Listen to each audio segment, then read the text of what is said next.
Joe Biden did. Putin didn't let sociology majors stop paying their graduate degree loans. Joe Biden, that was his gift with our money. Now, frankly, I'm sick and tired, I'm sure you are too, of Joe Biden refusing to ever take any responsibility for anything he does. But what should we expect from our longtime lying, corrupt, and dishonest president?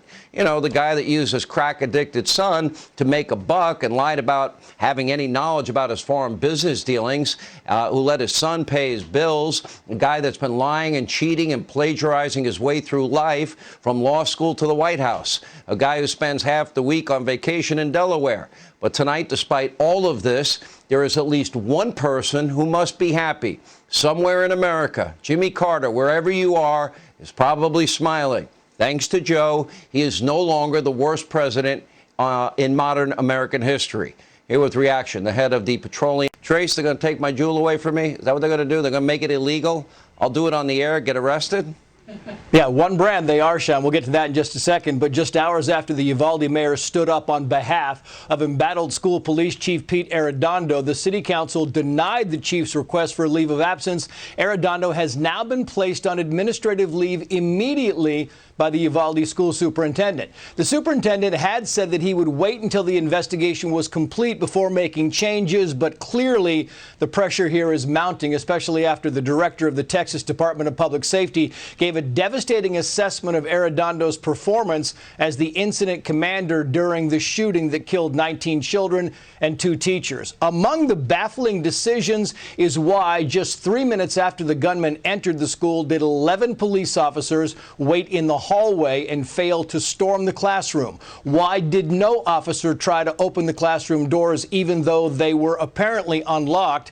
And why, after getting rifles and protective shields, and while shooting was still happening in the classrooms and kids were still calling 911, did police wait nearly an hour to go inside? Great questions, no answers. Meantime, as you said, Sean, breaking tonight, for years the name Juul was synonymous with vaping, but now the Wall Street Journal reporting that after a 2-year review, the FDA will order Juul to remove its e-cigarettes completely from the U.S. marketplace. Back in 2018, the FDA and others started blaming Juul's hip advertising and fruity flavors for a surge in underage vaping.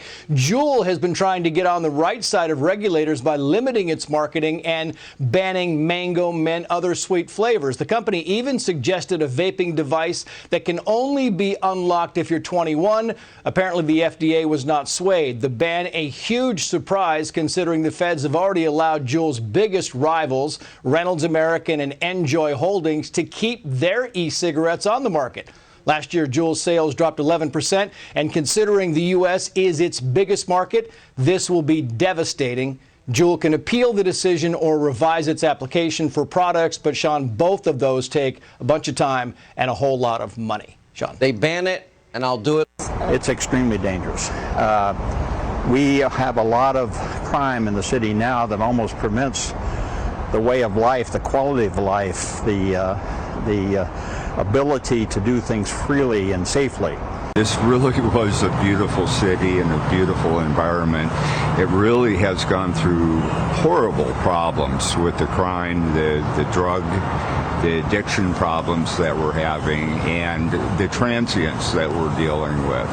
The police feel helpless. I mean, they lost support. And so we have free drugs, no law enforcement, and no criminalization, prosecution. When you don't enforce the law, and you defund the police to the point where there's nobody to respond to lawbreakers, you create this perfect storm of lawlessness.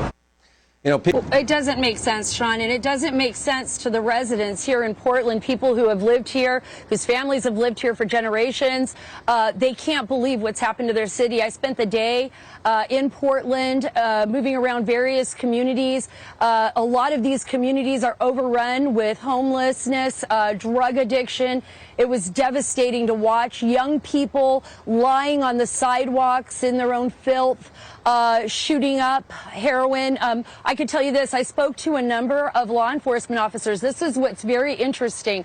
Both retired law enforcement officers and current law enforcement officers here in the city of Portland.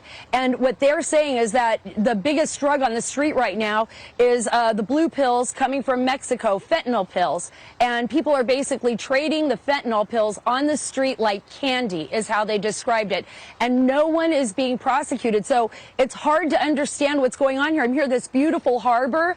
I'm here in North Portland Harbor, and right behind me, less than about 1.6 miles from this harbor, they have an encampment where people are just doing drugs openly, and nobody's arresting them, and nobody can do a thing about it. And the residents say they're fed up, and they're going to do something about it come this November. All right, we'll see. Great report, Sarah Carter. Thank you. When we come back.